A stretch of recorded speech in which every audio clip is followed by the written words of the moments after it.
qofka meydka ah oo la keeno masjidka ma muslima ma gaala ma niraahno sababtoo Soomaalida muslimka aaminsan dad muslimiina dhammaan asalkooda waa dad muslimiina qofka asagu islaamnimada ka baxay u taal waa qof gaar oo asagu diinkiisa ka tagay laakiin asalka ummadan Soomaaliyeed muslimiina u naqananaw deeda waxa dhacday masjid waalidayn maalintii 10 janaasa lagu tukada dhacday maalin aan janaasa lagu tukadan ma jirto maran niraahno hadii la soo dhigo meydkaanu muxuu yahay ma niraahno bismillaahir rahmaanir rahiim alxamdulillahi rabbil aalamiin wa sallallahu ala nabiyina muhammad سائلك وحورية ما أنت وحلا شيء مسجد الوالدين ميت إن لك كاني جنازتنا اللي قلت كدي ما حيها سببت مسجد الوالدين ومسجد وين كويا لا طبع لها إكس كنترول أفجوي أنت ولا حيدا لا ميغنا صار مسجد الوالدين صحيح وصح أنا ما تشوفين دور كي لكن علماء تشوفتان وعي مركن وركن مغلي جنازة لك كان أنا واحد من شيء إن dadka Soomaaliyeed dad muslimiin ka aaminsan qofka meydka ah oo la keeno masjidka ma muslima ma gaala ma niraahno sababtoo Soomaalida muslimka aaminsan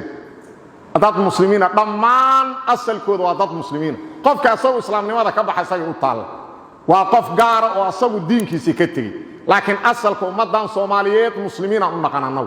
saas daraadeeda waxa dhacday masjid waalidayn maalintii 10 janaasa lagu tukada dhacday maalin aan janaasa lagu tukadan ma jirto maran niraahno hadii la soo dhigo meydkaanu muxuu yahay ma niraahno hay'ad meesha Soomaaliyeed degan Soomaalina waa noo muslim waa lagu tukada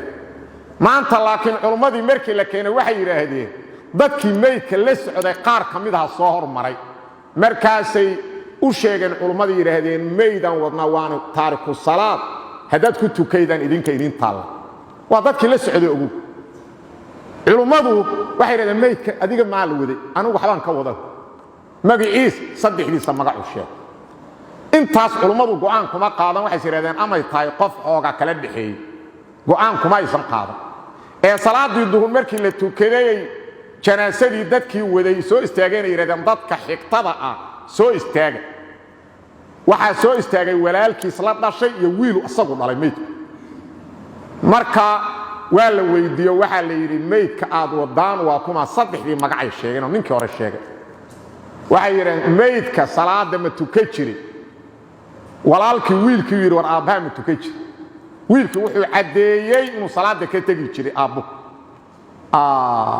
salaada ilaahay inuu san ilaali jirin oo ka tagay uu cadeeyay wiilku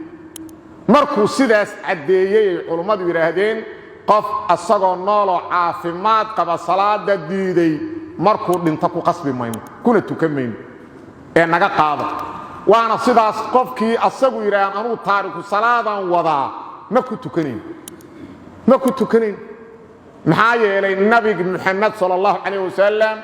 wuxuu noo sheegay man taraka salata faqad kafar nabiga yiri sallallahu alayhi wasallam nabigeena suuban hatta dadka aan qulubta iimaanka ka rumaysnayn ee afka islaamnimada ka sheega islaamnimo kula dhaqmi jir wuxuuna yiri al-ahdu alladhi baynana wa baynahum as-salat faman tarakaha faqad kafar annaga iyo ballanka nagala dhaxay munaafiqiinta oo loogu ilaaliyo muslimnimada loogu ilaaliya waa salaada